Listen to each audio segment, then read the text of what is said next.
Your phone when you accelerate, boom. I realize how easy it is to drive.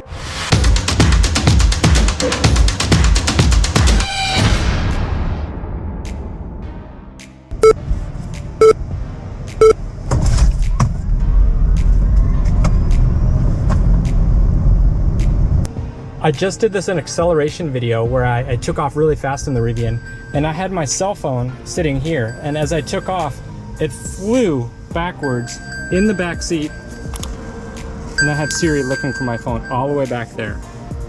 So that's how fast your phone, when you accelerate, boom, it went flying in, and it's quite literally in the back seat on the floor. How does driving a Rivian truck differ from driving any other vehicle? I would say in its driving. So what do I mean? All right, so as you get in the vehicle, there is no start button. There's no start button. You don't push anything. You don't insert a key. How you start it is by putting your foot on the brake. And at that point, or the vehicle knows that you're here. All right, so we should probably put on our seatbelt. Got the seatbelt on. All right, we're safe to drive. We're in Florida, it's hot outside, it's 100 degrees, so I'm gonna turn on the air conditioning inside here. And you have this nice fancy screen. One thing I don't think anybody ever mentions about this screen, but as you're watching in this video here, you see that glare right there? I would love to see this screen turned like the Mustang Mach-E or like the Ford Lightning or like the Tesla Model S. I think that, they try to make a really long screen. I'm sitting in, let me sit back in the chair. I can't touch it. I have to lean forward in order to touch it. And there's that glare, and that's just kind of a bummer. It just kind of bums me out a little bit. But overall, driving the electric vehicle, when you go to push the gas, I'm in park still, so we're not going anywhere. You go to push the gas, you have to put a little bit more force on the pedal itself. I can't call it a gas pedal, we'll call it an accelerator pedal. Push a little bit further, and of course the vehicle will take off. It accelerates extremely fast. But if you're in a parking lot, the difference between an electric vehicle and different gas vehicle like the Hyundai Santa Cruz over here is you have to put a little bit more force on the accelerator pedal in order to push down on that pedal. Whereas driving in a parking lot, it's so much easier to drive a gas vehicle. Now, the suspension here, as we're driving, it feels like you're basically driving on air, but that is the suspension, and every suspension is a little bit different.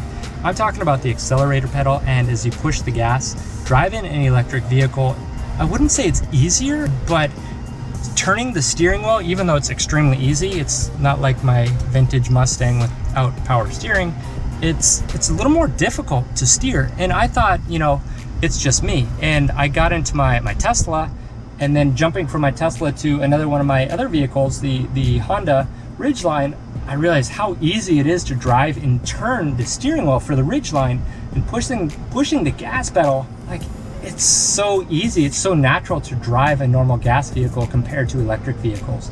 And of course, I'm comparing to driving a Mustang Mach-E, a Rivian R1T Launch Edition, as well as a Tesla Model S. So I've driven, 3 vehicles for a long period of time, and that's my comparison versus all the other gas vehicles I've driven over the years. I think the main thing is that single pedal driving as well. You have this regenerative braking, and if you've never driven a vehicle that as you let off the accelerator pedal, you're driving and your head just kind of pulls forward, the vehicle automatically brakes for you. So you let off the gas pedal, and you kind of have to get used to that one pedal driving system. It's really cool, but you have to get used to it. And you'll learn to kind of time the stoplights. You're like, all right, I'm going this fast. Let me let off the gas. Oh, that was too soon. So you push the gas pedal again to kind of keep the acceleration.